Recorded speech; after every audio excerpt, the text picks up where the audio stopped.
a partir de un diagnóstico de cómo se recibió la unidad. En diciembre de 2018 recibimos una unidad que apenas durante ese año bloqueó a 57 personas y solo presentó 80 denuncias ante la Fiscalía General de la República. De hecho, en enero de 2018, el Grupo de Acción Financiera Internacional, al rendir su informe sobre México, señaló que la UIF no diseminaba suficiente información a las autoridades de Procuración de Justicia y que no se había logrado incrementar el número de sentencias condenatorias y de decomisos de bienes e instrumentos del delito relacionados con el lavado de dinero. Veíamos una desvinculación con autoridades de Procuración de Justicia, Poder Judicial y agencias de otros países, y veíamos también un problema de uso político de la institución para fines que iban en contra de sus propios objetivos, que son el combate al lavado de dinero, el financiamiento al terrorismo y cualquiera de sus delitos predicados. Adelante, por favor. Adelante. Los grandes ejes durante este año estuvieron enmarcados por la política del presidente Andrés Manuel López Obrador. Como el primero, el combate al robo de hidrocarburos, en razón de ser una de las pérdidas más importantes que tenía el Estado mexicano.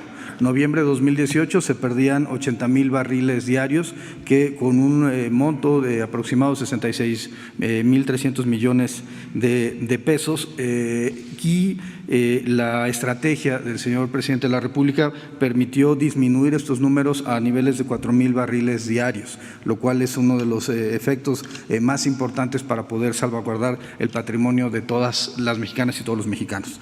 Segundo punto tuvo que ver con la trata y el tráfico ilegal de migrantes, particularmente por las graves violaciones a derechos humanos que sufrían las personas que migraban en México, particularmente a partir de los grupos delincuenciales y los temas vinculados con corrupción política a nivel local. El tercer punto tuvo que ver con el combate a las empresas fachada y factureras. De acuerdo con los datos del Servicio de Administración Tributaria, en México se perdían 324,000 millones de pesos por defraudación fiscal por estas prácticas de factureros. También hay que recordar que el outsourcing ilegal ha generado pérdidas de la capacidad adquisitiva de los trabajadores, además de los problemas de defraudación fiscal, y finalmente que operaciones como la estafa maestra no hubieran sido posibles sin la generación de empresas fachada. El secretario de Hacienda, Arturo Herrera, ha hecho énfasis en el combate a este tipo de prácticas que lesionan la recaudación fiscal del Estado mexicano. El cuarto punto está relacionado con el combate al narcotráfico y particularmente a los grupos delincuenciales.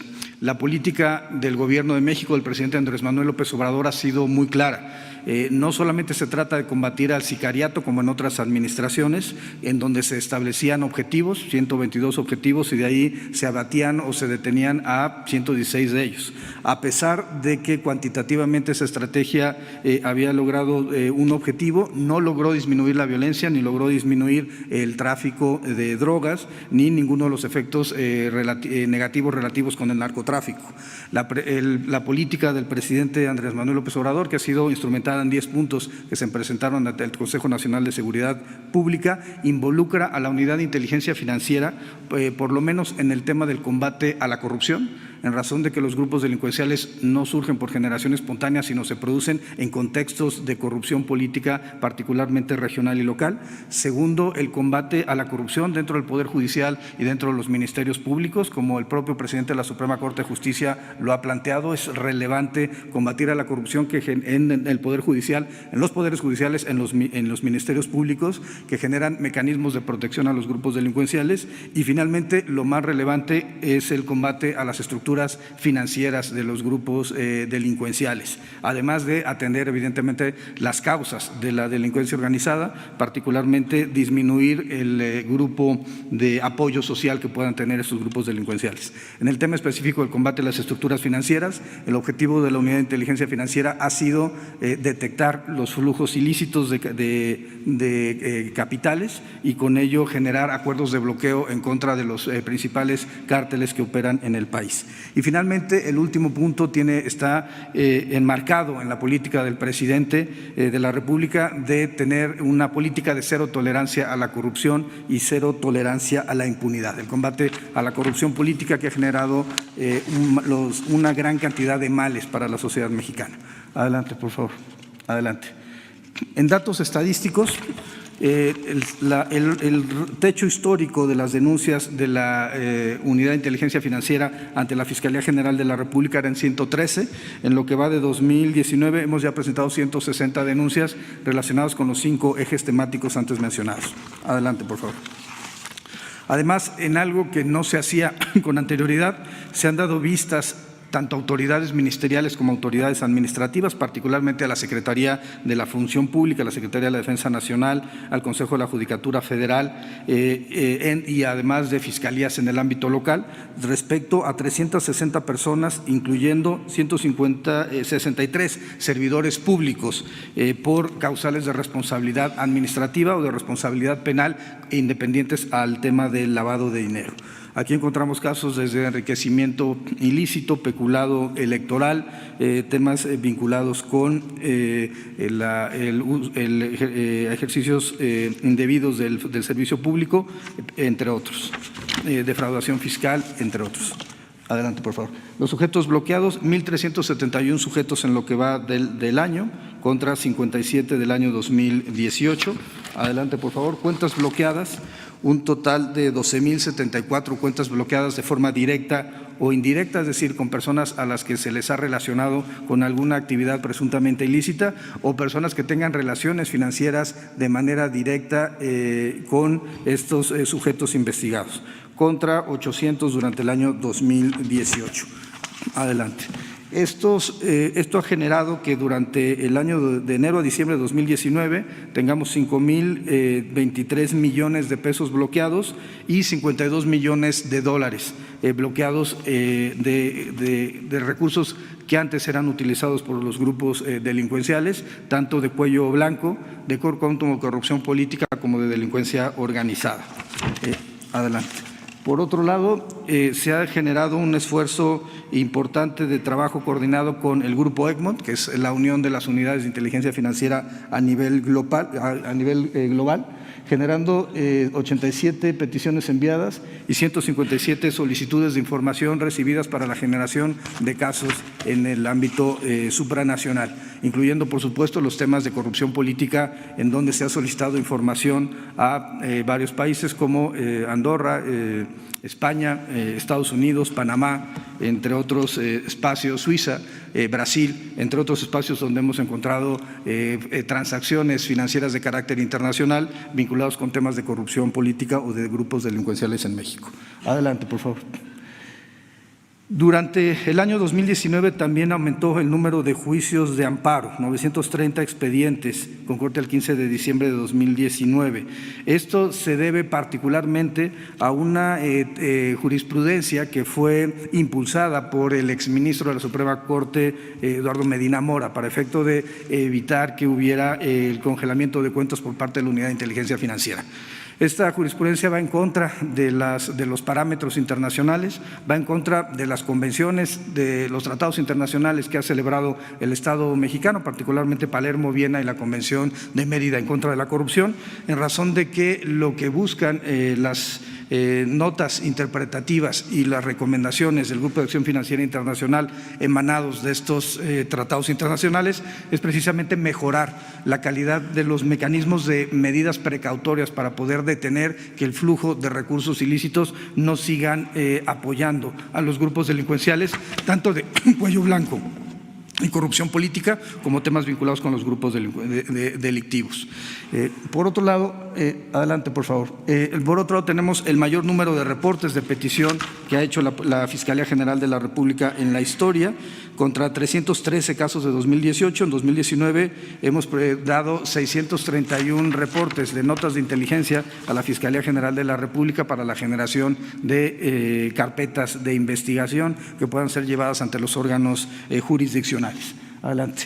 Casos relevantes, adelante, por favor. Está vinculado el caso de Odebrecht, un caso de corrupción en Pemex con componentes transnacionales. Adelante, por favor. Y esta es la imagen en donde se refleja el flujo de recursos por parte de Odebrecht hacia las empresas que generó el señor Lozoya primero en Islas Vírgenes y después en Suiza. Estas empresas recibían los recursos tanto de Odebrecht como de Altos Hornos de México y otras empresas de carácter internacional para efecto de ser triangulados los recursos para la adquisición de bienes inmuebles en favor del señor Lozoya. Esto se encuentra denunciado ante la Fiscalía General de la República, se han obtenido las órdenes de aprehensión por parte de la Fiscalía General de la República, se ha cumplimentado una de ellas y en este momento el señor Lozoya, como es público, no estoy violando en ningún momento el deber del debido proceso, en razón de que estos asuntos ya se encuentran judicializados en audiencias públicas ante el Poder Judicial de la Federación, se encuentran en este momento prófugo de la justicia. Adelante, por favor. Además, habría que señalar que la Secretaría de la Función Pública inhabilitó por 10 años al señor Lozoya. Creo que es un tema relevante hacer mención que Transparencia Internacional, en su reporte de 2018, señaló que México era el país 138 de 180 países analizados como el más corrupto del mundo. En gran medida, Brasil y Perú se encontraban 40 puntos arriba de nosotros en esta escala. La pregunta es qué habían hecho ellos, que no hicimos nosotros en los temas de combate a la corrupción, y creo que una de las respuestas se encuentra precisamente en el caso de Odebrecht. A diferencia de esa medición de 2018, en 2019 el Barómetro Global ha señalado que México es uno de los 3 países que de mejor forma están combatiendo la corrupción y creo que una de las muestras es precisamente esa labor de la Fiscalía General de la República, de la Secretaría de la Función Pública, incluyendo la Secretaría de Hacienda por conducto de la Unidad de Inteligencia Financiera en el tema del combate a la corrupción vinculado con petróleos mexicanos, particularmente con la administración del señor Lozoya. Adelante, por favor. Tenemos además un segundo caso también ya denunciado ante el Consejo de la Judicatura Federal, que permitió la remoción de un magistrado federal ante la Fiscalía General de la República, particularmente ante la Fiscalía Anticorrupción. La doctora María de la Luz Mijangos obtuvo una orden de aprehensión en contra de un magistrado que se encargaba, entre otras cosas, de dictar sentencias favorables al grupo del Cártel Jalisco Nueva Generación. Adelante, por favor. Este es el esquema en el cual el magistrado operaba con un despacho en el estado de Jalisco que no estaba registrado de manera fiscal, pero que recibía recursos financieros con adquisición, entre otras cosas, de 12 vehículos de lujo, un jet ski, además de mantener cuentas con recursos tanto en pesos mexicanos como en dólares norteamericanos. Uno de los mecanismos de pago a este magistrado y los magistrados que estaban también relacionados, que ya han sido denunciados, tenía que ver con la entrega de bienes inmuebles y después la venta de estos inmuebles por parte de los magistrados. Cabe señalar que fue destituido y se encuentra en este momento internado con un proceso penal por el cumplimiento de la orden de aprehensión que obtuvo la Fiscalía Anticorrupción. Adelante. Aquí la parte más relevante es que se encuentra también listado con OFAC, con la Oficina de Bienes Extranjeros del Departamento del Tesoro de Estados Unidos, y se está en espera de sentencia, incluyendo una cuenta de $2 millones que se encuentra en este momento sin que haya sido reclamada por ningún particular. Adelante, por favor.